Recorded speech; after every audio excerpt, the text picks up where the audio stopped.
Oh, what a day! What a lovely day!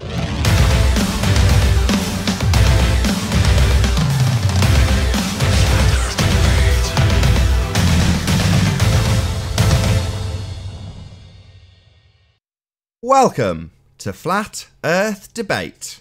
I'm your host, Nathan Oakley, and if you are new to this channel, or you've not done so already, be sure to subscribe and hit the bell notification icon to keep up to date with the Flat Earth Debate.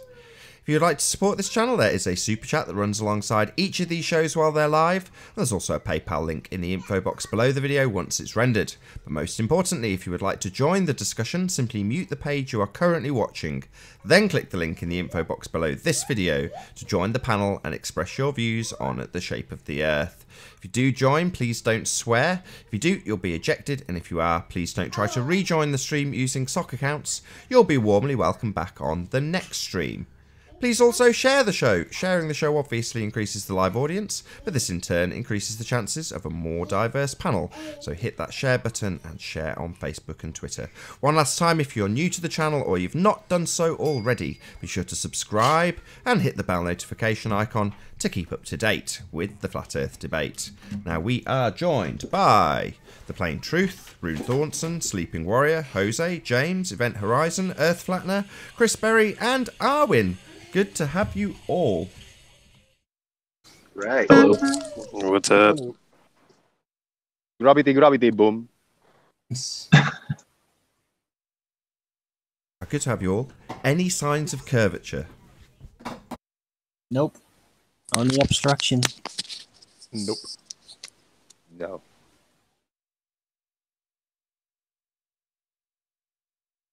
No, that was quick. Okay. Any signs of axial rotation of the Earth-based variety? No, Nope. no. If I beg the question and I look at the rotation of the stars, then that will be an explanation for the rotation. But Oh, that's I'm a just theory, begging that's the not question. evidence. You're too keen. We'll get to R later, Jose. So no signs of axial rotation of the Earth-based No. variety? None. What about gas pressure being maintained without a container? Space. Never. Not possible, not even in theory. No. Oh, no way. No space? Oh well. Anybody in the Maybe a audience lot, who believes maybe in a lot outer of space? gas. Sorry, go on. Maybe just a No, lot no, of no. room with a lot of gas. That's all. No space, man. No. But it could be a lot of room up there. With gas. A lot of room. Yeah. A lot. Any A lot evidence of of the space. Room A lot specifically of room. because there has to be a container, and a room always has. Absolutely. Any evidence of the distance to the sun? Nope. There is no distance to the sun. There's no measuring tape long enough to measure it. The distance. Absolutely. Do we have gas pressure without a container? We had that already? Yeah. What about a self-perpetuating molten iron core I at the don't know the centre of size a of the piece? moon. Say again? Say again, Event Horizon?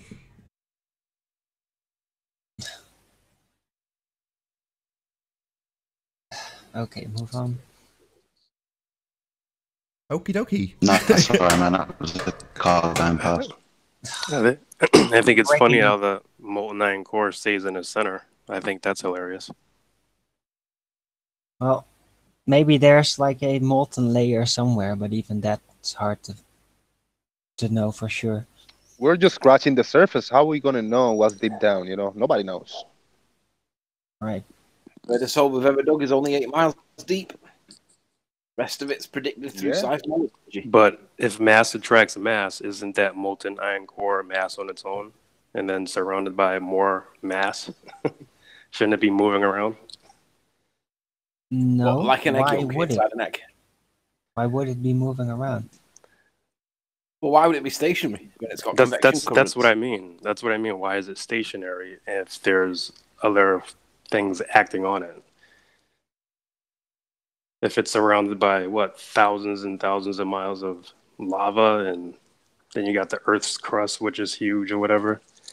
I mean, if they're going by mass attracting mass, I just think it shouldn't be stationary. If you put that in paper with crayons and colors, it looks pretty, but it's not reality, you know. Yeah, that's what I mean. What about scientific evidence of gravity? Nope. No. Eleanor say no. I say no. That's what I wanted to ask you before, Arwin.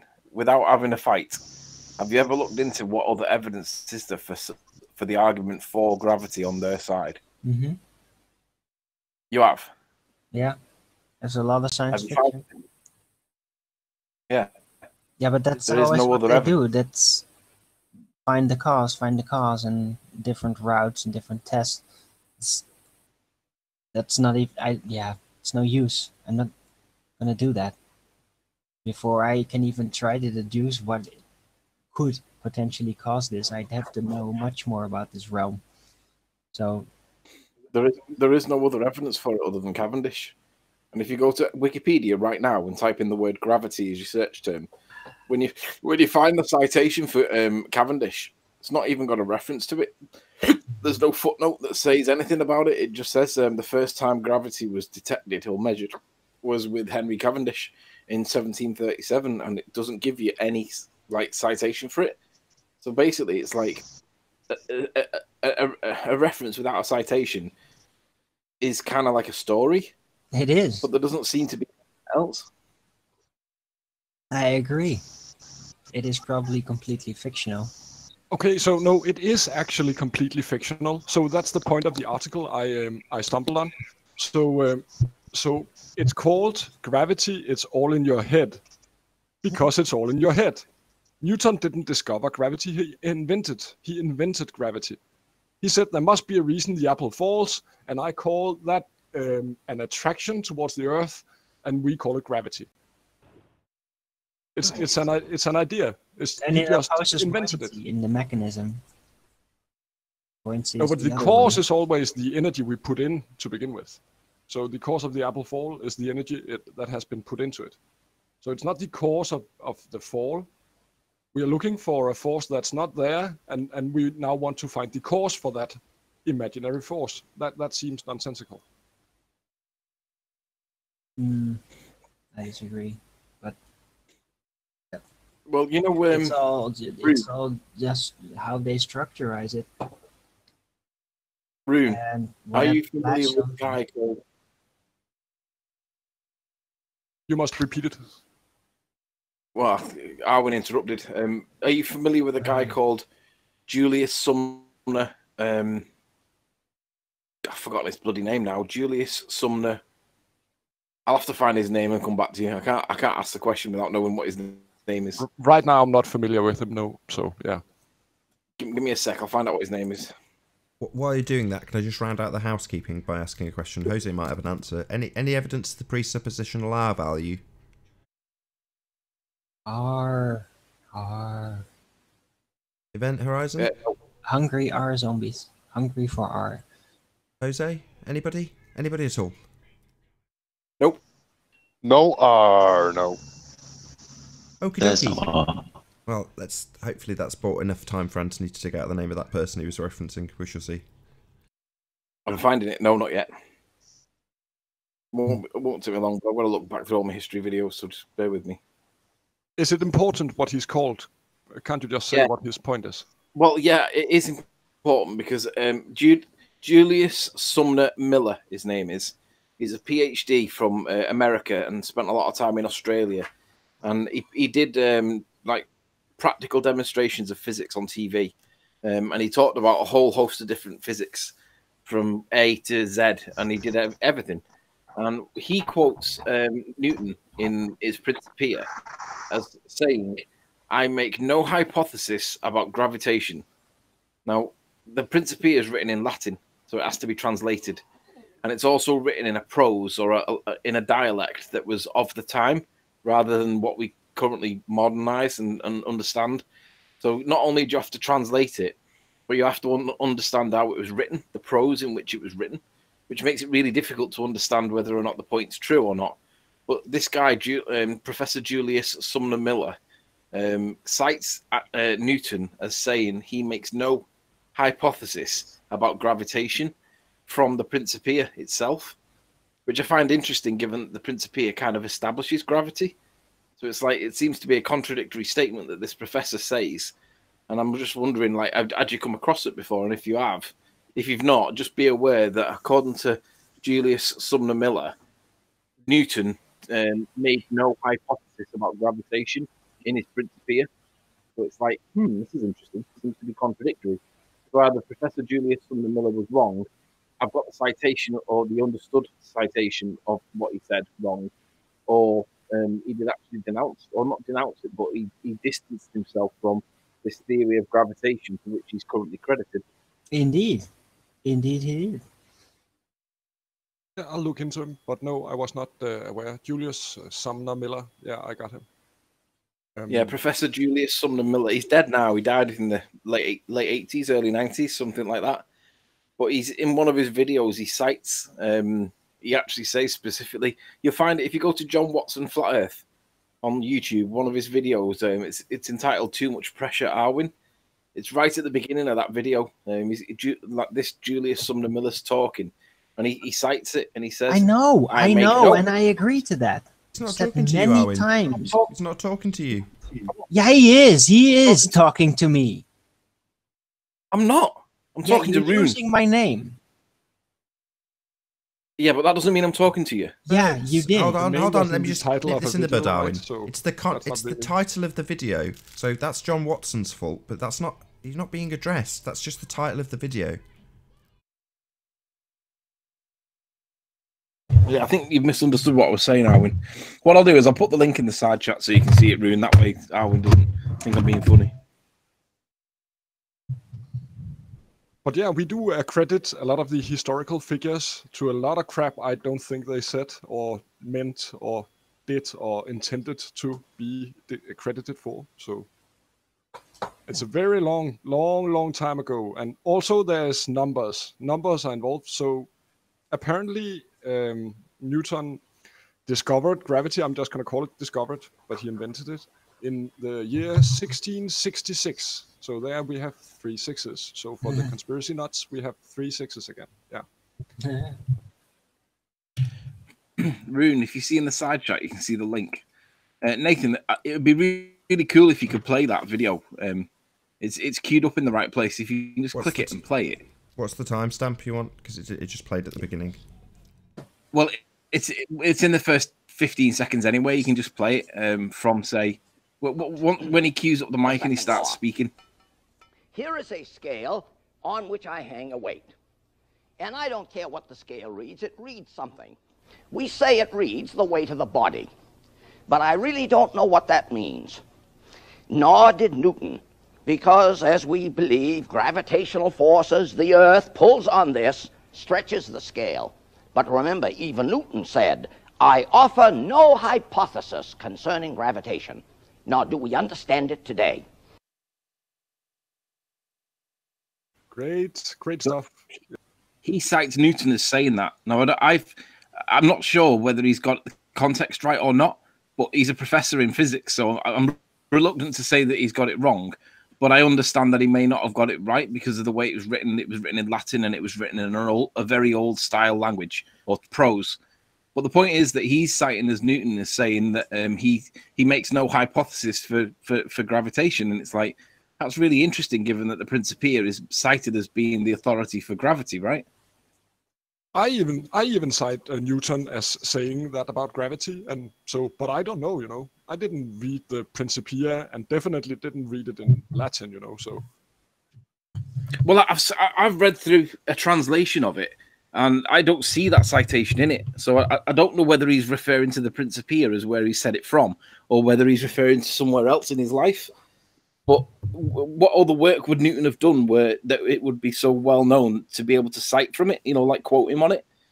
So I can only assume that he's on about the Principia, but that doesn't necessarily mean it is the Principia. But nonetheless, he definitely cites him as saying that he makes no hypothesis, and it's like that's really interesting. I wonder where that came from. Well, you know what? I can make up a theory as to why that is, or a just so story in this case. But I think that Newton was probably aware that he was going to be abused by the people designing education and everything after his death.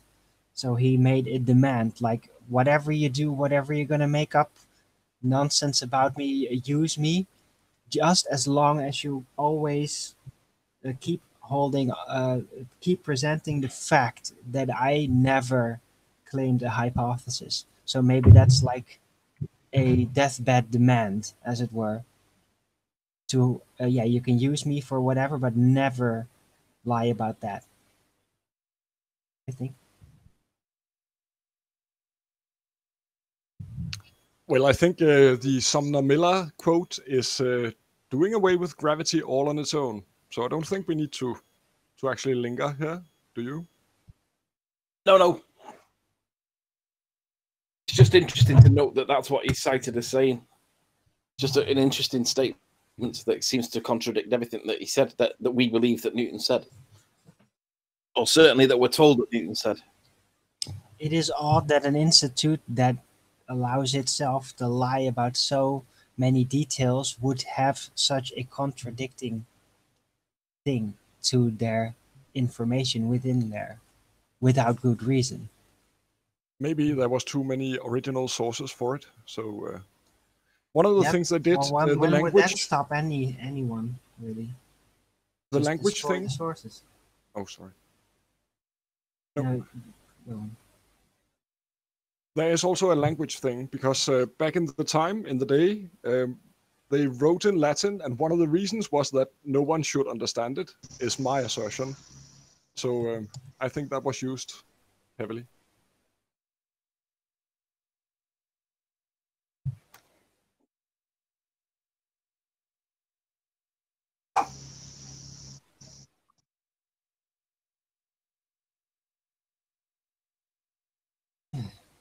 okie dokie.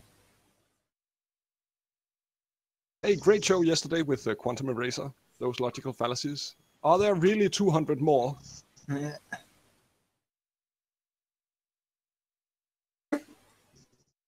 there are, yeah.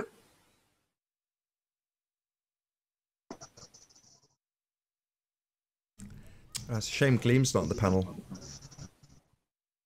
Good comments in the chat.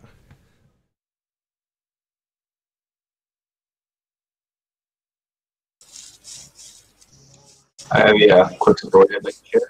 That's all right.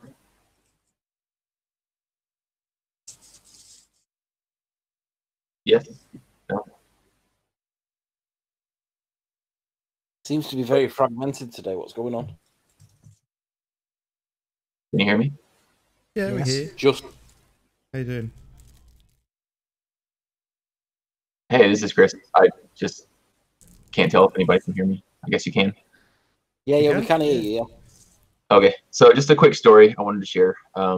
This is a couple weeks ago. I was getting my hair cut, and the guy cutting my hair had this shirt on that was, it was like an aeronautical shirt. It had all these planes on the back and had the names of them and all that. I was like, oh, cool. I was like, are you into airplanes? He said, yeah. He goes, I'm going to school to become I don't remember what he said, a mechanical engineer or a plane, a mechanic or something like that. And he goes, my ultimate goal is to become a, not, he didn't say rocket scientist, but whatever, mechanical engineering and in the science field or the rocket engineering field. And I was like, wow, I was like, that's really cool. And we, of course, I thought, well, who better to bring up flat Earth to this guy? So I brought it up. And to make a long story short, he had heard of it, he had researched it, and he said he goes, yeah, and this has been actually a big discussion at our school and with a lot of the students. And I said, oh, really? I go, what percent believe, think the Earth is flat then? I go, what, like 10, 5-10%, something small. Of course, these are kids going to school to become, whether it's mechanical engineering or some sort of science and, or engineering field, I guess.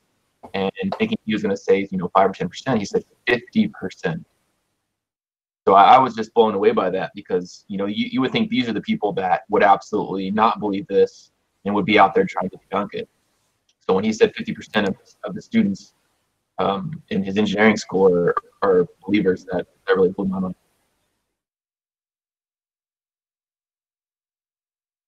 It's growing, dude.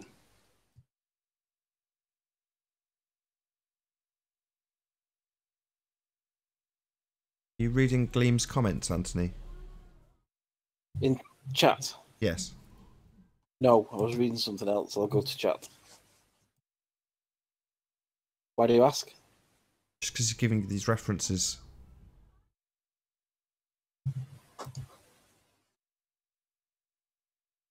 Just scroll back and check the last half a dozen comments from Gleam.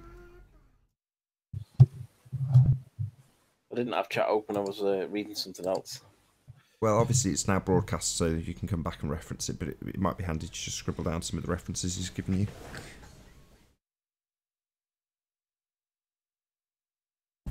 John Watson says, like a professor would make a public video saying Newton made no hypothesis about gravity if he didn't.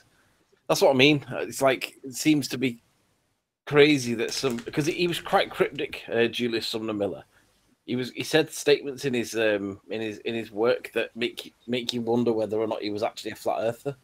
He didn't always do it, but there were definitely cryptic messages in his work, which I found interesting. Gleam, I have not been able to discover the cause of those properties of gravity from phenomena, and I frame no hypothesis. And where is that come from, Gleam? Where is that citation from?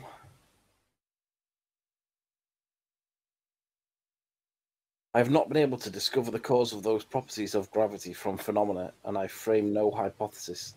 I love that. It's a little bit more succinct than the way Thingy did it. Julius did it.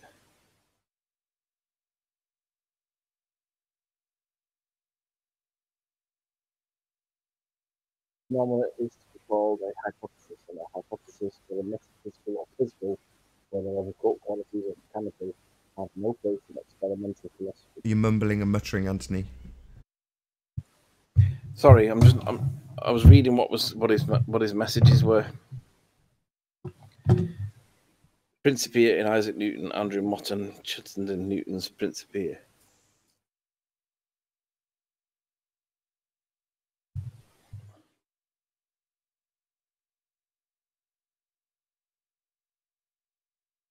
Gleam, do you have any links for the videos that you're talking about? I know he's at work.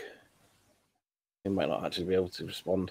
We need to somehow get Gleam on the panel if he's willing. Just let us know if you're willing to join the panel, and then I'll ask if one of the other guests will be willing to leave. And then you can hopefully present us with some of them. Oh, there you go. He stuck it in the chat. Oh, yeah. Let me know. I'll jump out. Search today in Sci, Newton, Isaac Newton.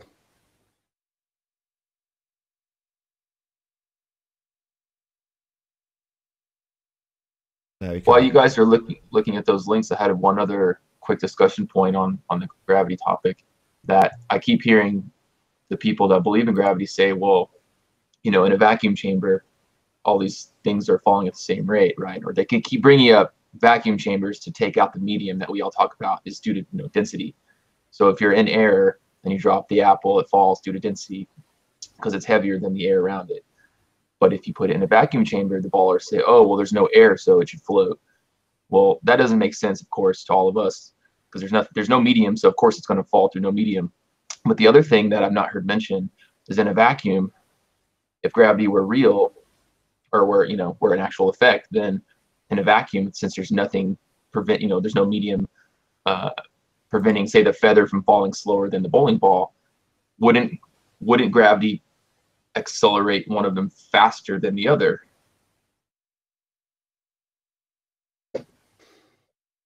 Yeah, because it'd be subject to its mass, wouldn't it? Exactly. The model. Right. That's an interesting point.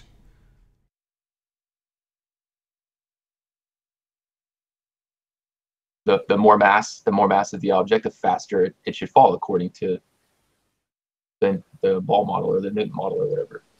It's just amazing how they don't even see that in their own points. Yeah, that's why it's illogical to argue anything to do with vacuum chambers with density and buoyancy or gravity, because if you remove the air, then basically what you then have is like no medium for anything to sit in. So everything would then fall because everything would displace the zero value, which would be zero. What they should be doing is making the medium get more close towards the position, the objects. Like I was saying about putting a set of scales at the bottom of a swimming pool in the deep end. You try getting a swimmer to put any weight on them scales in the deep end, even with all that pressure pushing down on them, they're not going to be able to do it very easily. It would be a minuscule amount of pressure because it would be pushing you back up, right? But that's because the water's 700 times more dense than the air that the swimmer would ordinarily be stood in. So they're getting a lot closer to their own body mass and their own body density. So it's like, well, to argue about vacuum chambers in this context is pulling you away from the target. The answer that lies with the medium getting close to the density of the object and then seeing what happens. And we all know that like helium balloons are not that much more buoyant than the air that they sit in. So they rise. But they don't rise forever. They don't eventually go into space because hydrogen is less dense than it. I know there's less hydrogen in the atmosphere, but helium's number 2 on the periodic table for a good reason. There's some above it. So if it would go so far and then it would kind of sit there in a state of neutral buoyancy and it would relax. And we saw that with the happy cherry tomato. The happy cherry tomato doesn't have any desire to go up nor down. And it's because it's sat in its relative state of balance. So it's like, well, playing around with the mediums rather than giving the mediums a value of 0 is the way forward. But I don't know why they're all obsessed with going into vacuums. It doesn't make any logical sense. Because they needed to. But it actually hurts their argument. Why did they need the vacuum chamber, though? I don't even get what their point is with the vacuum chamber. Well, that's more about the drop rate of things. That's more interesting. You need a good parlor trick to make the magic trick a bit more believable, right? Well, I have been thinking about the density and buoyancy effect, just approaching it perfectly through that method. And I understand how that works. But then, yeah, why these certain types of speeds, you know? Why doesn't, for example, if in a vacuum chamber, the density level is obviously incredibly low. So why would an object not just instantly displace itself because of the amazing difference? Why would something that is relatively not very high in density compared to something very high, like a feather and a stone, why would they drop at the same speed? That I can't explain that with I can't, yeah, using just the density buoyancy effects, as it were. So that remains a mystery from that perspective. What exactly remains a mystery? Well, if the density difference, the volumic mass difference, is supposed to cause the displacement, then why, if there's nothing else, why then do things with different volumic masses that are solid drop at the same rate in extreme low densities? Why? Yeah, why? Why don't they? Why don't they just, if something is much denser, it should immediately just displace itself. Bang. No, all it would do is reduce the time it takes to get. But it's such extremities, right? Such a different density. It's such a different volumic mass level. You didn't let me finish before you interrupted. All I was going to say was that the only difference that the mass would make would be reducing the greater the mass, the quicker it would get to its fall velocity, its maximum velocity. So if you have a less mass, it'll get to its fall velocity a little bit slower than someone with a greater mass that'll get to its absolute velocity quicker. But velocity. The velocity would why? What? How does velocity come in to the effect of density and buoyancy? Well, it doesn't really. It's just the fact that it does it. Exactly. So yeah, it's a shame. No, exactly. The velocity is not important. There's no supporting structure for it. No, the velocity is not important. The fact that it does it is. Why wouldn't it? It could be important. Matters. No, something you're trying to do. Well, the Understand. velocity could have an infinitely variable speed, right? It doesn't change the fact that it does No, it. no, So it but doesn't that's the thing. It doesn't. It doesn't have infinite, like falling rates. Yeah, you could with mechanical force, you could like explode something, or chemical force, or launch something at incredible speeds. But when you simply drop things, no, the rate is constant. That there's like a maximum to everything in every medium, even in a vacuum. Yeah, there's a maximum fall velocity. I agree, but I don't think that's a relevant point. The fact that it falls is the point. I know, but it's still there, and yeah, we deal with it. So why would we not want to kind of figure that out? Where's that coming from? You know, that's Where's just the me. terminal velocity? Is that what you're asking? Where does the terminal velocity come from? Yeah, we know what it is. We can deduce it basically, but yeah, why? Because the density of the object that's falling is different to the density of the medium in which it's in. No, no. The density doesn't have anything to do with that, because a very dense object compared to almost nothing at all, like a vacuum, it will still not drop beyond a certain rate. So the correlation is not linear in that sense.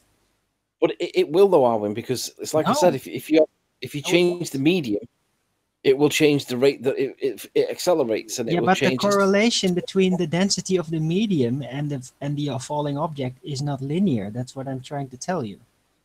Because it just Of course stops at it's- a certain point.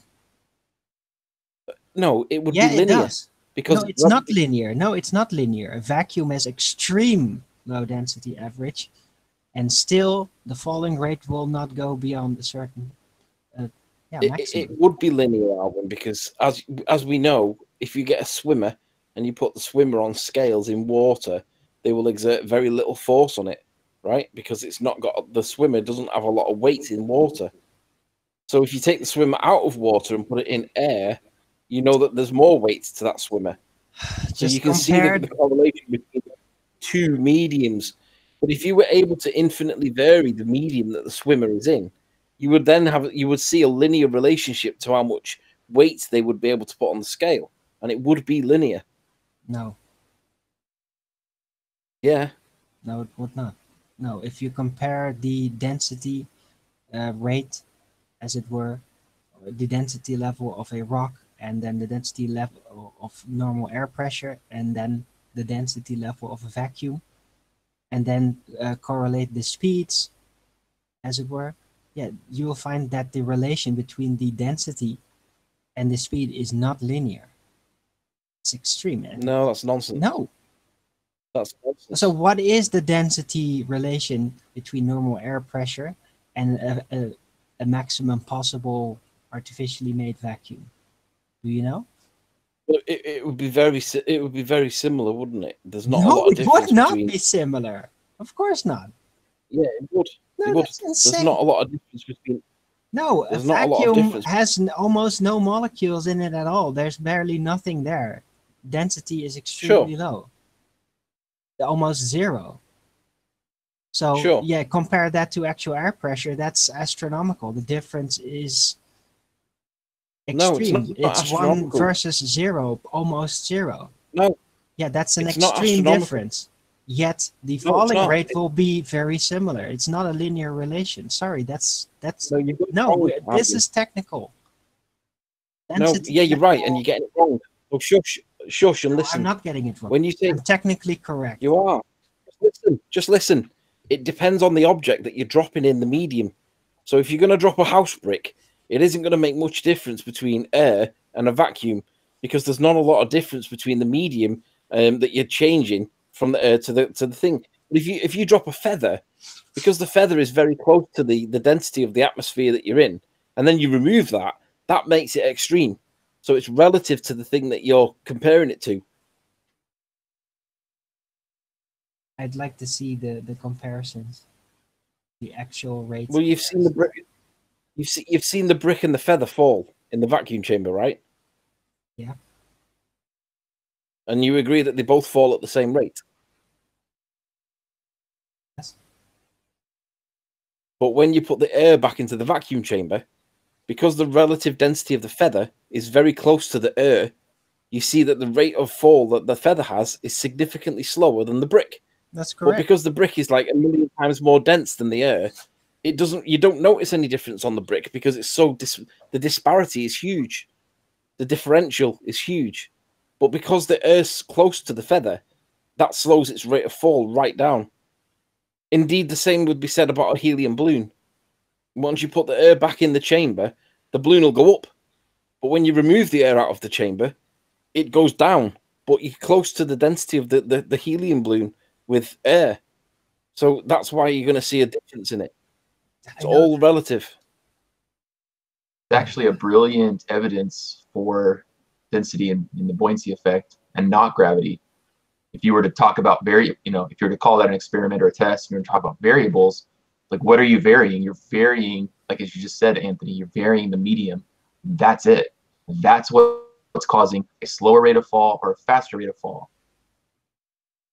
But that's also a linear relationship, because if you were able to infinitely vary the density of the air, you would be able to infinitely vary the rate that these things fall, because it's relative and it would be linear. That's right. Do you understand that? Yeah, it doesn't explain that maximum, really. But the maximum's not important. What's important is that they get to that maximum, or not even that they get to maximum. What's important is the rate that they fall relative to each other. Yeah, but I agree to that. So when you say it's not explained by, it is. No, the maximum. Yeah, you just say it's not important, but that I don't know. No, you said that it was not explained because it's not linear, and we've just explained exactly how it is linear. With the 0 points, yeah, it's not technically linear. It would be linear. It would be, yeah, but with the dead point, there is no real linearity. 0 can't make it linear. That's right. A cutoff point. If we did vary it and we started to introduce a more dense medium than 0, and we started to let a little bit of I gas know in there. that, Riley. I just conceded that. Hey, I have a quick question, Anthony. If along your line of thinking, if you had a chamber like a vacuum chamber, but let's say you did the opposite. Let's say it started out as a vacuum or whatever, or standard air pressure, and you added air pressure, kept adding air pressure, and let's say you had a feather in there, could you eventually get the feather to float with enough added air molecules? You'd have to make the density of the air equal the density of the feather. And if you knew what the feather's density was before, then you would be able to do that exact thing. But you can do that with the helium balloon, right? If you put enough air into the helium, if you put enough air back into the vac chamber, you'll see the helium will literally start to float, but not rise or fall. It'll just maintain its position, and we see that with the egg. So if you get the density of the water right, the egg will sit there in a happy medium. We see it with the little cherry tomato. It's happy to sit there if you get the densities right. The reification fallacy we covered yesterday. I'm sorry to interject, but every time you say the happy tomato, right? Yeah, it's a I'm only quoting Nathan there. It's a reification fallacy. Tomatoes are not happy. They do not have feelings, neither do densities. I was complimenting you, Nathan. Yeah, I realise. I'm joking along with you. I realise it's a reification fallacy, and cherry tomatoes aren't happy. They display no emotions. Like science doesn't have lips. Yeah, and right. doesn't say things.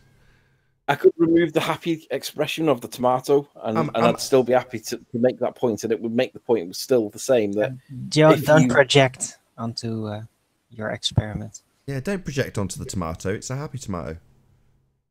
Yeah. Yeah, projecting may influence the experiment, So. Was it Rune that asked that question then about the happy tomato? Yeah, sorry. I was joking around also, but I would say it's it's okay. It's equally happy. I was making sure that you were joking and it was a joke. No, it is. It is. I understand. You understand. You know that water can be influenced by intention. You can't ask them if they're happy or not. So. Yeah. Hold on. Arwin's got some bollocks to add. What was that, Arwin? You know that water can be influenced by intention, right? But like, Oh, the right experiment. right? Well, there's all kinds of experiments. I like to refer to what is it? The Japanese scientists that used exposed water to specific, like people thinking about certain things or certain feelings, certain words, and then freezing that water and specific type of ice crystals, very similar in every case, depending on the intention, would arise. So This was a yeah, you scientific can literally experiment. influence water somehow with your intentions. So don't, yeah, since you are doing floating things in water, don't project your intentions on it because you may influence the experiment. See, that was No, a sorry, joke. sorry. Did he have a hypothesis for this claimed experiment? Yeah, it's same about Jeranism, isn't it, with his rice experiment? Well, No. have you seriously, have Hold you on, hold seen on, it? hold I on. don't know. Was I there a don't know. hypothesis? Was this scientifically validated? I Or think are it we is. are we literally presuming that the cause of a rice bag becoming rotten when another one doesn't is the independent variable of rude words? You Yeah, having me on? I think that is. Right. You think that's a valid independent variable? Okie dokie. Well, I I'm not think saying it it's more a has valid to do with the independent intentions. It's like the current chemical electrical setup in your body while you interact. Is the social element, the atmosphere, and that can be measured even. Yeah, if you think varying and manipulating intentions is a scientific valid thing, then, fair enough. I'll check. I could be wrong. I doubt this is scientific. Well, I think you should actually look into the I'm going to. scientific history because it is super super elaborate. I'm still have to dig through it because it's like a library. It could take me months to get through this, but the scientific method and its history is very elaborate. So I think there really are a lot of entries into other regions that we really haven't talked about. So, and I think this is one of them.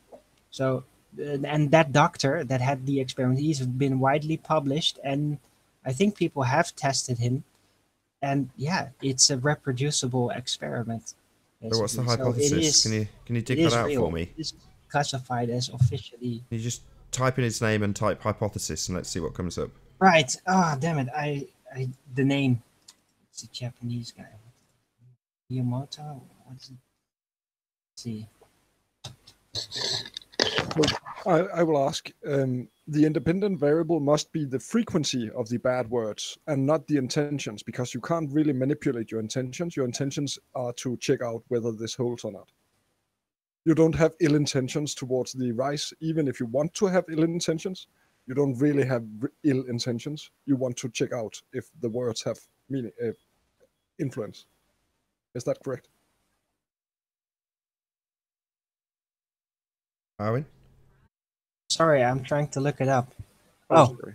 yeah, it's Dr. Masaru Emoto. And what was his hypothesis? Have to look for that first. Hold on. This is gonna take some digging. It's been a while. I'm gonna make a prediction, non-scientific prediction. It's no science.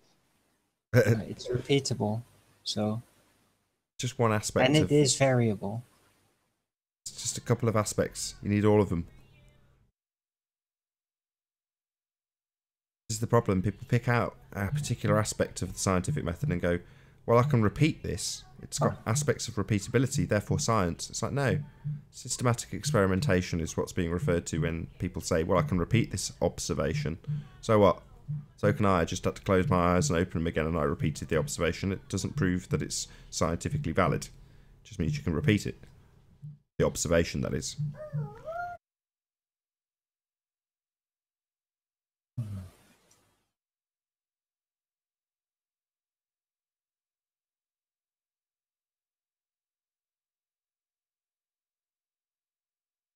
Huh. What's this? someone in the chat asked me to prove that gravity does not exist. And when I told him I can't do that, I asked him to prove it does exist. His response is, we already have provided proof of gravity. There's a mountain worth of maths and experiment to support it. It's fact. So I'm challenging this person, Edward, to come onto the panel. I'll drop if necessary, and give us this evidence. Right, guys. So I've looked it up, and yes, you are right. Well, from what I can find no. He has websites, and he's being attacked widely for being a pseudoscientist by many people. Still, yeah. On the other hand, yeah, you can call it pseudoscience. On the other hand, you can do it yourself. And yeah, theorize about it however you like, basically, I guess. But it's not science. Well, you could conclude I don't know, it is like how perception can influence the effect in quantum mechanics, like the double slit experiment. How would you prove that scientifically? It's a similar effect. It's just like the attention of a person, the presence of a person alone will influence the way water crystallizes. That's basically it. And you can reproduce it yourself. Anyway, it's just an interesting little thingy out there.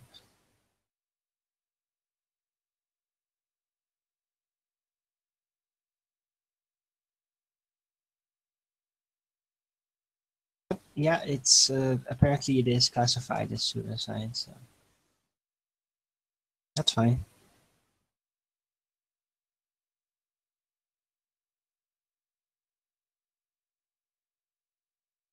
Anyone still here? Yeah, we're all still here, Arwen. Yeah, you guys are quiet. Yeah, or what are you guys talking about? Sorry, you've been sort of behind the scenes searching for stuff. But what is it about? I was hoping for a whatever the Japanese guy's name was, hypothesis on his intent thing. Right.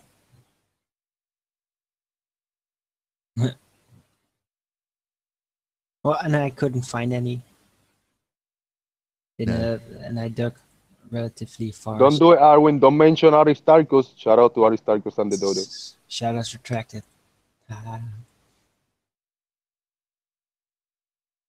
You do some shout outs for the last 10 minutes as it's gone a bit quiet?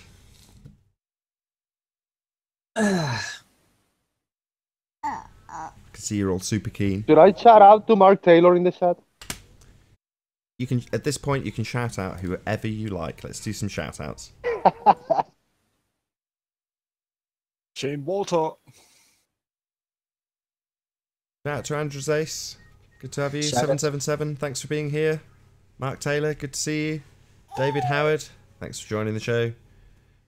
Josie. Goddess Rich Bella.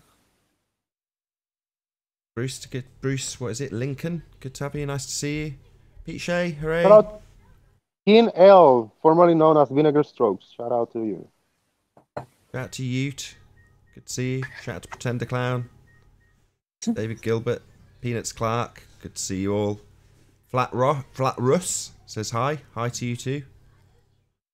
David Reed, nice to see you. Legendary Super Looming Perspective Hijacking Hyena. I'm here. Yes, we see you. Good to have you. Thanks for being here. Satch, nice to see you. Gleam, thanks for all your comments. Nice to see you. How you doing, Eric? Good to have you. Nice to see you. Hey guys. Oh, mute your listen page. Nice to see you. Hey guys. Oh, mute your... Need to mute your watch Eric, page. you need to mute your page. Ryan Q. Vincent, nice to see you. Shane, thanks for being here. Blue Waffle, hello. Non-schooling, hello. Nathan, I do have the citation for the context of, I'm not going to say the context, but what the words that Isaac Newton's Principia was translated to. It says, "But hitherto I have not been able to discover the cause of those properties of gravity from phenomena, and I frame no hypothesis. For whatever is not deduced from the phenomena is to be called a hypothesis, and hypotheses, whether metaphysical or physical, whether of occult qualities or mechanical, have no place in experimental philosophy." So it's difficult to say because he's referring to those properties of gravity from phenomena. So he's kind of saying that gravity exists in the phenomena, but he frames no hypothesis despite writing a paper on it that's considered to be establishing gravity on it. It's a weird place of words, and it's difficult to understand whether this is some kind of old style. But his words are, "But hitherto I have not been able to discover the cause of these properties of gravity from phenomena, and I frame no hypothesis." Really, like cryptic. It's like, what are you talking about there? Not at What all do you cryptic. actually mean? What you say? If you say you can't create a hypothesis, then you cannot perform experimentation to validate your hypothesis. He's making it very clear. He cannot offer scientific validation to gravitation because he cannot make a hypothesis. Yeah, he's saying, I have not been able to discover the cause of those properties of gravity from phenomena. So he's saying that the phenomena is that an apple falls from a tree, and he's not been able to discover the cause of the properties of gravity from that phenomena. Is that not doublespeak? Seems doublespeak. Well, no. It's saying if establishing a cause, that's what you do with science. And when you do it, you make a hypothesis. He's saying, I can't find a cause, I can formulate no hypothesis. Clear as crystal.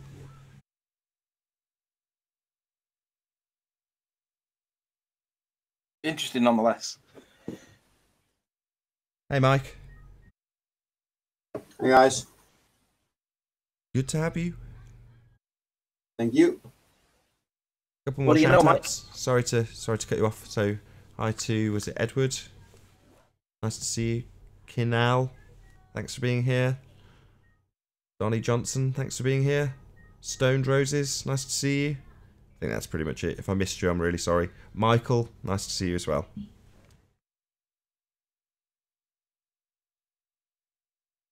Essentially, what I'm hearing the baller say about gravity is that it works, and therefore it is real, right? So we know that's not science. We know that's just they throw up a model, and then they check out if that model seems to, appears to work, and it appears so, and then it works. And it worked perfectly fine until Hubble discovered that the galaxies did not apparently conform to the shape they should, so they had to invent the dark energy, dark matter stuff, right? Yeah, I don't know what I wanted to say anyway. No, good point. Moving the goalpost, always got to move the goalpost, change the rules. Do you have something you wanted to add, Mike? Because I'm going to round out shortly. Can I point at a hominem fallacy on the chat? Mark Taylor, Glenn is making some comments about force, about some smart comments, and Mark Taylor answer him, "You are a tard," blah blah blah, whatever. How about that? Hi, Will. Hello. Hello. Good to have you.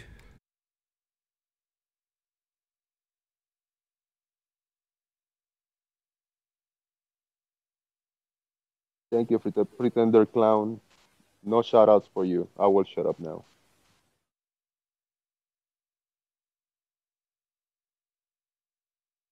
No, I didn't understand the pretender clown thing. What it actually meant. So it means something that pretends, someone who pretends to be more clever than he is, or was it? No, it just means moron. Okay, fair. So it's a longer word for moron. Yeah, I think so. What, pretender clown? Yeah. Well, no, I think pretender clown is more specific than that. It's not just moron. It's when, like the guy yesterday who came on called Science Made Simple, and he describes an apple falling from a tree, and he's like, that's science. Well, no, it isn't science. You're pretending that it's science because you are a clown who doesn't understand science. So he is a pretender clown.